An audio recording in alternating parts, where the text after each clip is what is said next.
एक लंबे अरसे तक जिन भगवान श्री राम की प्राण प्रतिष्ठा को सभी की आंखें तरसती रही, पिछले वर्ष वह दिवस सामने प्रस्तुत हुआ था जिसे पूरे भारत के हिंदुओं ने महा त्योहार के रूप में मनाया था।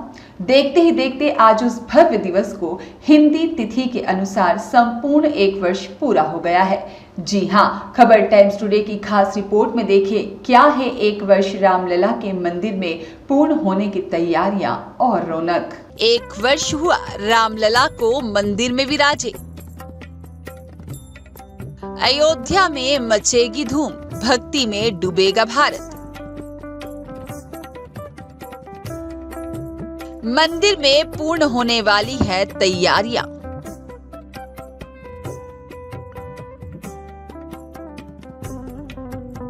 खबर टाइम्स टुडे की खास रिपोर्ट में देखें क्या है तैयारियां। अयोध्या में 11 जनवरी को हिंदी तिथि के अनुसार भगवान श्री राम के मंदिर की प्राण प्रतिष्ठा का एक वर्ष पूरा हो रहा है। श्री राम जन्मभूमि तीर्थ क्षेत्र ट्रस्ट राम मंदिर की प्राण प्रतिष्ठा द्वादशी उत्सव मनाने की तैयारी कर रहा है। हिंदी तिथि के अनुसार पोष शुक्ल द्वादशी 22 जनवरी 2024 को भगवान श्री राम के मंदिर की प्राण प्रतिष्ठा का आयोजन हुआ था। इस बार 11 जनवरी को पोष शुक्ल द्वादशी तिथि पड़ रही है। 3 दिवसीय कार्यक्रम की शुरुआत 11 जनवरी को होगी और समापन 13 जनवरी को होगा। 11 जनवरी की सुबह 10 बजे के करीब भगवान श्री राम लला बालक राम के अभिषेक से कार्यक्रम की शुरुआत होगी। मुख्यमंत्री योगी आदित्यनाथ श्री राम के अभिषेक कार्यक्रम में शामिल होंगे। 11 जनवरी को आयोजित कार्यक्रम की तैयारी का जायजा आईजी जोन प्रवीण कुमार और कमिश्नर गौरव दयाल ने ट्रस्ट के महामंत्री चंपत राय के साथ राम जन्मभूमि मंदिर परिसर सहित अंगद टीला का निरीक्षण किया। प्राण प्रतिष्ठा द्वादशी वार्षिक उत्सव कार्यक्रम में अंगद टीला में आयोजित कार्यक्रम में रामलला का दर्शन करने आए श्रद्धालु भी शामिल होंगे। इसके लिए ट्रस्ट ने अंगद टीला से निकास द्वार का निर्माण किया है। श्रद्धालु 11 जनवरी को जब राम जन्मभूमि मंदिर में आराध्य श्री राम लला का दर्शन कर लेंगे तो उनकी निकासी अंगद टीला से होगी, जहां एक बड़े पांडाल का निर्माण किया गया है। इस पांडाल में 5000 श्रद्धालुओं के बैठने की व्यवस्था की गई है, जहां पर देश के प्रख्यात भजन गायिका अनुराधा पौडवाल, उनकी पुत्री कविता पौडवाल और मालिनी अवस्थी कुमार विश्वास का आयोजित कार्यक्रम को अलग अलग दिन देख सकेंगे। वहीं ट्रस्ट ने 11 जनवरी से अंगद टीला में भोजन प्रसादी की व्यवस्था भी की है। सर, किस तरीके के कार्यक्रम है यहाँ पे और क्या तैयारी की गई है? जय श्री राम। हृदय नारायण चतुर्वेदी यहाँ का भोजन व्यवस्था और यहाँ की व्यवस्था मैं देख रहा हूँ। अभी प्रतिष्ठा द्वादशी का कार्यक्रम है 11, 12, 13। चूँकि प्राण प्रतिष्ठा पिछले बार 22 जनवरी को द्वादशी के दिन था, तो अपने यहाँ तिथि के अनुसार होता है। इसी में माननीय मुख्यमंत्री जी आएंगे और इसी में 11, 12, 13 को बड़ा कार्यक्रम होना है। इस पंडाल में लगभग 5000 जनता की बैठने की व्यवस्था की जा रही है और यहाँ पर जो ये गेट खुलेगा, यहाँ से लोग प्रसाद पाते हुए अंगद टीला से वापस बाहर जाएंगे। क्या प्रसाद की व्यवस्था की गई है? भोजन प्रसाद की व्यवस्था की गई है कि जो भी उपलब्ध हो। पहले अभी पहला दिन रहेगा, संख्या देख करके क्या अनुपात, तो पहले दिन हम तहरी की व्यवस्था कर रहे हैं, उसके बाद फिर हम अपनी व्यवस्था करेंगे। और कुछ सूखा प्रसाद भी दे रहे हैं? सूखा प्रसाद की भी व्यवस्था की गई है, बूंदी या लड्डू प्रसाद देने की व्यवस्था की गई है। बन रहा है लड्डू। ये तीनों दिन बटेगा प्रसाद? ये तीनों दिन बटेगा। तीनों दिन यहाँ श्रद्धालुओं को के लिए लड्डू प्रसाद की व्यवस्था? लगभग हमारा लड्डू जो है महोत्सव मनाया जाएगा, क्या तैयारियां हैं, क्या क्या निर्देश दिए गए हैं और कैसे? प्राण प्रतिष्ठा की फर्स्ट एनिवर्सरी 11 तारीख को मनाई जाएगी और उसके दृष्टिगत राम जन्मभूमि परिसर के अंदर और उसके निकटवर्ती जो ये हम जहाँ पर खड़े हुए हैं अंगद टीला जगह को बोलते हैं, इन सब जगहों पर विभिन्न कार्यक्रम आयोजित किए जाएंगे और माननीय मुख्यमंत्री जी का आगमन भी उस दिन होगा और उस दिन रामलला के दर्शन करने के बाद फिर माननीय मुख्यमंत्री जी यहाँ पर आकर फिर यहाँ पर संबोधन करेंगे। तो उसमें अलग अलग लोकेशंस पर अलग अलग कार्यक्रम है। हवन का आयोजन किया जा रहा है वहाँ पर। उसके अलावा राग सेवा होगी, फिर हमारा यहाँ पर प्रवचन की व्यवस्था भी रहेगी। उसके बाद में यहाँ पर प्रवचन होंगे। तो इस तरह से काफ़ी सारे कार्यक्रम आयोजित किए जा रहे हैं और उसके संबंध में ट्रस्ट के पदाधिकारी के साथ हम लोग अभी वार्ता कर रहे थे किस प्रकार से जो इन्वाइटीज़ हैं उनको किस रूट से लाना है, कैसे बैठाना है और किस प्रकार से कोई असुविधा ना हो किसी को और कोई अव्यवस्था ना हो, उसकी योजना हम लोग बना के उसको अभी फाइनल कर रहे हैं और उम्मीद करते हैं कि बहुत ही सफल कार्यक्रम जिस प्रकार से 11 जनवरी 2024 को 22 जनवरी 2024 को प्राण प्रतिष्ठा का आयोजित हुआ था, उसी प्रकार सफलतापूर्वक ये वाला कार्यक्रम भी आयोजित होगा। सर क्योंकि पब्लिक बहुत रहेगी, लोग बाहर से भी आएंगे वार्षिक उत्सव में शामिल होने के लिए, तो ऐसे में किस तरीके से दर्शन पूजन होगा, क्या रूट डाइवर्जन या इस तरीके से कोई दिक्कत नहीं? वो रूट डाइवर्जन पे भी हम लोगों ने अभी चर्चा की है और डिपेंडिंग ऑन कि कितनी संख्या में लोग आते हैं तो उस प्रकार से अलग अलग योजनाओं को हम लोग एक्टिवेट करेंगे।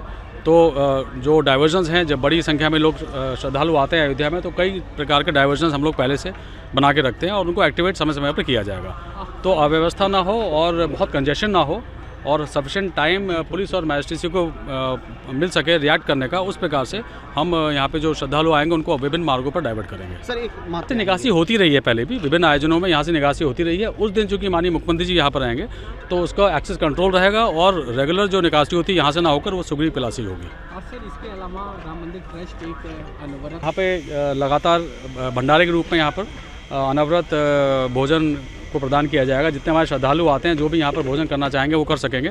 तो आप देखेंगे अयोध्या के विभिन्न मंदिरों में ये भंडारे लगातार चलते भी रहते हैं और उसी तर्ज पर राम जन्मभूमि के जो ट्रस्ट है उन्होंने भी ये निर्णय लिया कि वो भी यहाँ पर इसको लगातार अनावरत रूप से चलाएंगे। तो उसका शुभारंभ भी मेरे ख्याल से 1-2 दिन में होने वाला है और उसके आज यहाँ पे अग्नि पूजा की गई है और ये इससे भी काफ़ी श्रद्धालुओं को लाभ मिलेगा। सर 11 जनवरी को देखिए ये आकलन तो है ही कि बहुत बड़ी संख्या में लोग आएंगे और जैसे उस प्रकार से हम लोगों ने मैनेज किया था उस समय में, उससे भी बेहतर मैनेजमेंट इस बार है, इस तरह का प्रयास है। तो बैरिकेड्स लगातार लगाए गए हैं, कई सारे इंक्लोजर्स बनाए गए हैं और भीड़ को हम लोग कैसे नियंत्रित कर सकें उसके लिए हम भोजन प्रसाद प्राप्त हो, इसलिए इस स्थान पर भंडारे की व्यवस्था रहेगी। सुबह 10 बजे से लेकर के 3 बजे 4 बजे तक ये अनवरत चलता रहेगा। सभी श्रद्धालु यहाँ प्रसाद प्राप्त कर सकते हैं। अभी 11, 12, 13 3 दिनों का जो प्रतिष्ठा द्वादशी का कार्यक्रम है, इसका जो सार्वजनिक कार्यक्रम संपन्न होने वाला है, जिसके लिए सबको निमंत्रण भेजा गया है, ऐसे सभी श्रद्धालु 11 तारीख को, 12 तारीख को और 13 तारीख को ये अंगद टीला प्रांगण जो श्री राम अस्पताल के बगल में स्थित है, यहाँ सभी आकर के बैठ सकते हैं। प्रतिदिन संपन्न होने वाली कथा पूज्य वासुदेवाचार्य जी के, विद्याभास्कर जी के मुखार बिंदुओं से श्रवण कर सकते हैं। उसके बाद प्रतिदिन प्रवचन सत्र 1.5 घंटे का होगा। रमेश भाई ओझा जी एक दिन उस प्रवचन सत्र में हैं, दूसरे दिन अन्य अयोध्या के स्थानीय संत वृंद उनको भी निमंत्रित किया जा रहा है, वो भी यहाँ उस प्रवचन सत्र में भाग लेंगे। उसके बाद सांस्कृतिक संध्या प्रतिदिन होगी 6 बजे से रात्रि 8:30 बजे तक। उसमें 3 दिनों का कार्यक्रम जो तय हुआ है आपके सामने सब आ गया है। पहले दिन रामलीला का कार्यक्रम होगा।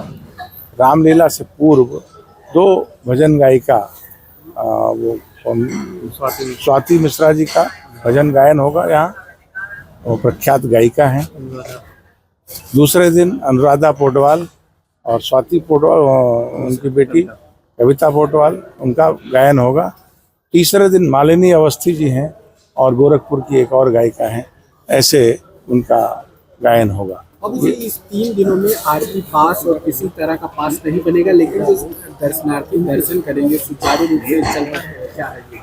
आरती पास 3 दिनों का अभी निरस्त कर दिया गया है, क्योंकि आरती के समय में सभी श्रद्धालु दर्शन कर पाएं, इसलिए दर्शन भी करते रहेंगे, आरती भी चलती रहेगी। तो एक श्रद्धालु दर्शन करते हुए आरती का दर्शन करते हुए निकल सके। तोरण द्वार से लेकर राम मंदिर तक क्या तैयारी है सजावट की? तोरण द्वार से राम मंदिर तक तोरण द्वार नहीं है, सुग्रीव किला जहाँ दर्शन मार्ग का प्रवेश होता है, वहाँ से अंदर तक जाने का जो मार्ग है उससे श्रद्धालु जाकर के अपना सामान रख करके प्रभु का दर्शन करने के लिए जा सकते हैं। मंदिर को हमने सोचा है कि उस दिन प्रभु का प्राण प्रतिष्ठा की वार्षिकगांठ है, तो उस दिन थोड़ा उसको सजाया जाए, संवारा जाए, इसलिए अंदर फूल बंगला होगा, 56 भोग लगेगा और बाहर का दृश्य बिजली की सजावट से अच्छा सुंदर दिखे, इसका प्रयत्न किया जा रहा है। अच्छा 3 दिनों का एक श्रृंगार मंदिर का होगा। शेष परिसर में और कोई कार्यक्रम अंदर जो आयोजित हैं वो यज्ञशाला पर हैं। यज्ञशाला पर प्रकाश आदि की व्यवस्था हो रही है, वहाँ पर भी ये कार्यक्रम होगा जो सुबह प्रातः 8 बजे से 11 बजे तक, शाम को 3 बजे से और 5 बजे तक ये कार्यक्रम वहाँ चलेगा। इसी प्रकार से मंदिर के अंदर जो कीर्तन मंडप है, उस कीर्तन मंडप में राग सेवा का कार्यक्रम होगा। वो 3 बजे से 5 बजे तक कार्यक्रम चलेगा। देश के प्रख्यात लोग उसमें अपने राग सेवा भगवान के सम्मुख प्रस्तुत करेंगे। उसी प्रकार से रात में प्रतिदिन 6 बजे से लेकर के 8:30 बजे तक, आरती से पहले तक, जो वहाँ पर प्रभु को बधाई गान सुनाया जाएगा स्थानीय कलाकारों के द्वारा। ये भी 2 घंटे का कार्यक्रम होगा। आरती के प्रत्येक कार्यक्रम, यहाँ जो मैदान में चलने वाले प्रत्येक कार्यक्रम का जीवंत प्रसारण परिसर में लगी हुई सभी LCD जो टीवी लगी है उसमें प्रसारित होगा।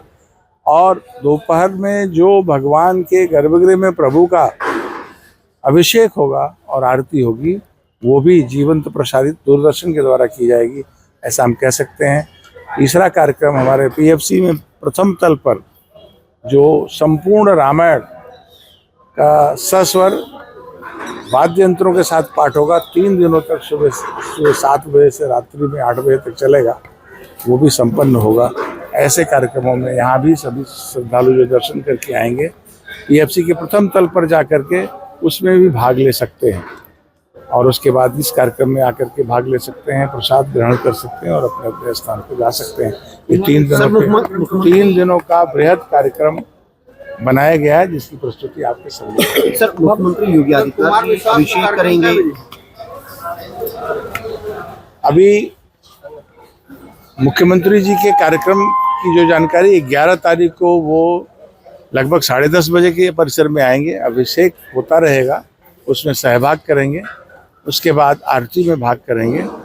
आरती में भाग लेने के बाद पूज्य संत जो रहेंगे उनके साथ उनका प्रसाद आदि वहाँ अंदर होगा, जो अंदर रहेंगे। तत्पश्चात यहाँ परिसर में 2 बजे आएंगे, अंगद टीला परिसर में।